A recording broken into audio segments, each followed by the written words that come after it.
ऐसी दो स्त्रियों के भाग्य में बेटा नहीं होता है। हर स्त्री जरूर देखें दोस्तों, आज के समय बहुत सी स्त्रियां ऐसी भी हैं जिनको पुत्र का सुख प्राप्त नहीं है। आज इस वीडियो में बताएंगे कि पुत्र का सुख किन कर्मों से स्त्री को प्राप्त नहीं होता है और वह कौन सी दो स्त्रियां होती हैं जिनके भाग्य में पुत्र का सुख कभी नहीं होता है। आइए जानते हैं दोस्तों। हर माता पिता विवाह के बाद अक्सर पुत्र की चाहत जरूर रखते हैं। वह यही चाहते हैं कि उनके पहली संतान पुत्र हो। दोस्तों, शास्त्रों के अनुसार पुत्र को भगवान भाग्य से घर में जन्म देते हैं। भाग्यवान पति पत्नी होते हैं जिनको पुत्र की प्राप्ति होती है। दोस्तों, माना जाता है कि पिछले जन्मों के कर्मों के आधार पर हर स्त्री अथवा पुरुष को अच्छी संतान अथवा धन समृद्धि की प्राप्ति होती है। पिछले जन्म में जो जैसे कर्म करता है उसको अगले जन्म में वैसा ही फल मिलता है। माना जाता है कि कुछ लोगों के भाग्य में पुत्र का सुख इस वजह से नहीं होता है कि उन्होंने पिछले जन्म में कुछ कार्य ऐसे नहीं किए हैं जिससे उनको इस जन्म में भगवान पुत्र का सुख प्रदान करे, क्योंकि भगवान ही होते हैं जो हर मनुष्य को उनके मन के अनुसार फल प्रदान करते हैं।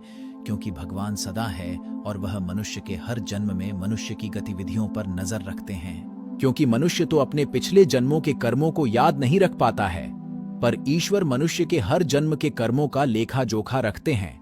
इसलिए कुछ स्त्रियों के भाग्य में पुत्र इस वजह से नहीं होता है कि उन्होंने पिछले जन्म में कुछ कर्म अच्छे नहीं किए हैं।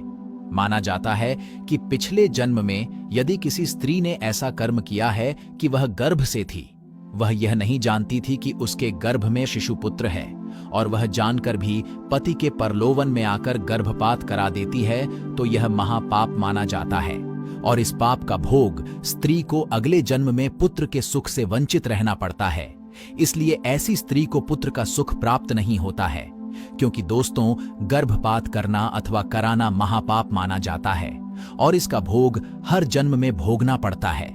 इसी के साथ ही जो स्त्री अहोई आठे के व्रत को खंडित कर देती है तो यह भी पाप माना जाता है, क्योंकि अहोई आठे का व्रत पुत्र की प्राप्ति अथवा उसकी लंबी आयु के लिए रखा जाता है। यदि किसी स्त्री ने पिछले जन्म में इस व्रत का अनादर किया है अथवा इसको खंडित कर दिया है तो इस कर्म का फल ऐसी स्त्री को अगले जन्म में पुत्र से वंचित रहकर भोगना पड़ता है।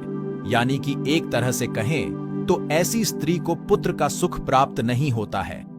ऐसी स्त्री के भाग्य में भगवान पुत्र नहीं देते हैं, क्योंकि कर्म हर मनुष्य के साथ चलते हैं।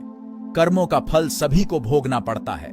इसलिए यदि किसी स्त्री के भाग्य में पुत्र नहीं होता है तो उसको यही समझना चाहिए कि पिछले जन्म में उसने कुछ कार्य ऐसे किए हैं जिससे उसको इस जन्म में पुत्र का सुख प्राप्त नहीं है।